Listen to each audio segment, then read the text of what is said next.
nós vamos responder no nosso quadro de perguntas e respostas por que devo ter pensamento crítico. Então, essa é uma temática que a gente vem trabalhando e hoje, para poder responder isso, eu elenquei 10 grandes motivos porque você deve ter um pensamento crítico. Mas antes, deixe o seu like, siga, se você ainda não nos segue, nos nossos canais, no Instagram, no LinkedIn, no YouTube e no Facebook, Larissa Araújo Lins, ok? Quero te ver junto conosco. Então agora vamos falar desses 10 motivos. Elenquei aqui para vocês, ok? O primeiro, a habilidade fundamental para a tomada de decisões equilibradas e assertivas. Ora, quem tem pensamento crítico, ele está muito mais contextualizado com o que está acontecendo. Ele tem um processo natural, investigativo e curioso em relação aos aspectos que estão sendo demandados. Então, você quando tem isso, você tem base, você tem argumentação sólida para poder embasar as suas decisões. Vamos para o segundo, capacidade-chave na sua resolução de problemas e conflitos. Olha, veja bem, essa é uma das grandes soft skills, não é? Pensamento crítico, e quando a gente fala ser resolutivo e também saber ser um bom gestor de conflitos. Então, quando você tem um pensamento crítico, você abre esse canal. Por quê? Porque primeiro, você questiona o status quo, você tem uma escuta ativa, você tem um processo de observação muito mais elevado, você não toma suas decisões no automático, no achismo. Então, isso lhe capacita no processo. E ao mesmo tempo, quando a gente fala assim, que você tem um pensamento crítico para a resolução do problema, você faz parte da solução, não é? E não do problema. E nesse caso, gente, você é muito mais profundo do que simplesmente respostas prontas, ok? Então isso é extremamente importante. E a questão do conflito é muito ruim quando você toma decisões sem enxergar por lentes diferentes da sua. Então, te convido a esse processo. Então, essa foi extremamente importante, tá bom? Incentiva uma postura curiosa e investigativa. De uma forma ou de outra, eu acabei de falar para vocês em relação a isso. Por quê? Porque esse é o processo, a gente é inquieto. Eu acabei de realizar uma live com uma executiva que ela se autoqualificou como inquieta.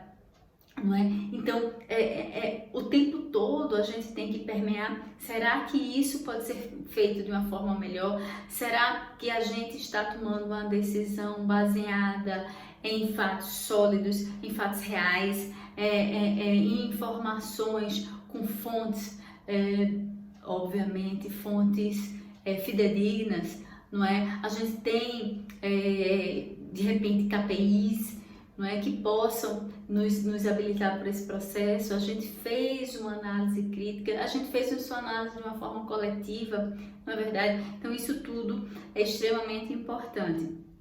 Aí lá vai a quarta, aumenta a capacidade de avaliar e se posicionar diante de diferentes situações, porque você agora tem uma condição de fazer isso. Ok? Então você não é pego de surpresa. Por quê? Porque quem tem esse pensamento, ele está sempre buscando referências, ou sejam referências externas, sejam referências internas, e busca, não é?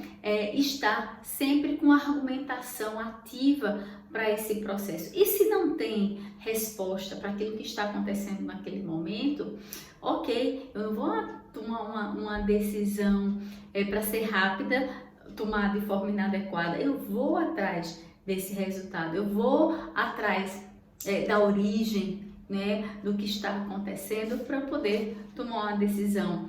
E lembre-se, a gente toma uma decisão, muitas vezes de uma forma, decisões principalmente relevantes, não pode olhar com uma única visão. Normalmente as fontes da nossa tomada de decisão, elas são múltiplas, não é? Porque aí corroboram e solidificam a nossa argumentação.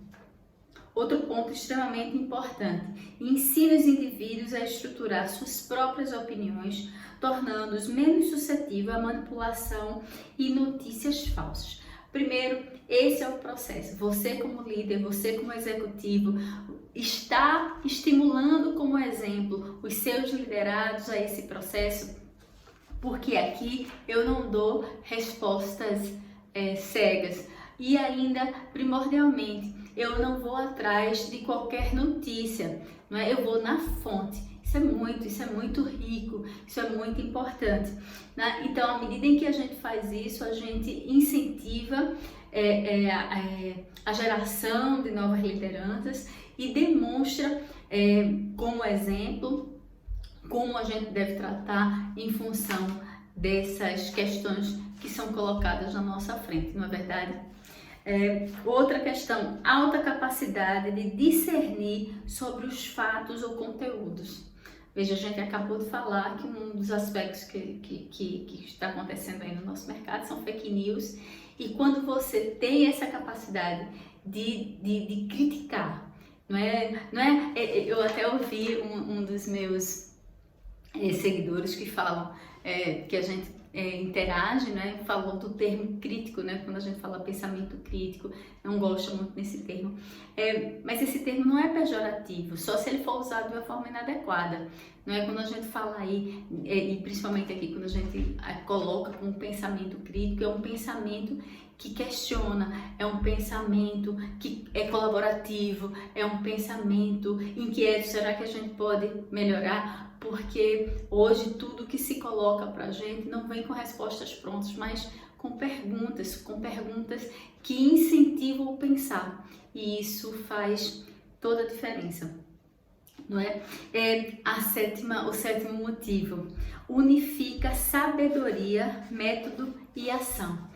Veja que combinação maravilhosa. Então, quando nós dizemos que incentiva, primeiro, unifica essa sabedoria. Para você ter sabedoria, você tem um conhecimento, seja um conhecimento tácito, seja um conhecimento explícito, e aí esse conhecimento de vida, não é? E conhecimento também do teu know-how, não é? Que você pega isso.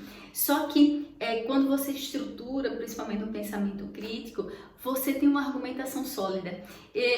Eu, como base, sou muito metodológica, e é super importante você, ao argumentar, ao tomar uma decisão, você tenha essa argumentação, uma estrutura, um método que te possibilite argumentar de uma forma mais técnica, sem uma questão pessoal ou de achismo. Isso faz toda a diferença. E aí combina com ação muito mais estruturada e desenhada. Então isso aqui é muito bacana, isso ajuda demais dentro do processo.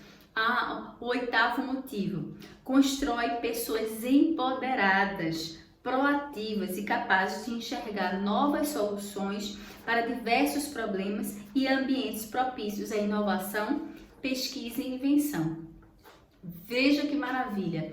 É outra soft skill, né, que se fala demais, do processo de inovação, de criatividade. Quando a gente entra com o pensamento criativo, a gente empodera porque dá essa solidez, não é, ao processo. E quando a gente diz essa solidez, não é fixo, não deixa o mindset fixo, ele expande o nosso mindset, não é? Então, inclusive, para que a gente tenha possibilidades de enxergar de formas diferentes, esses de formas diferentes, fora do paradigma do nosso próprio modelo mental, ele ajuda a inovação, ajuda a criatividade, ajuda a gente a pensar fora da caixa, e isso gera um ambiente propício ao processo de inovação e criatividade.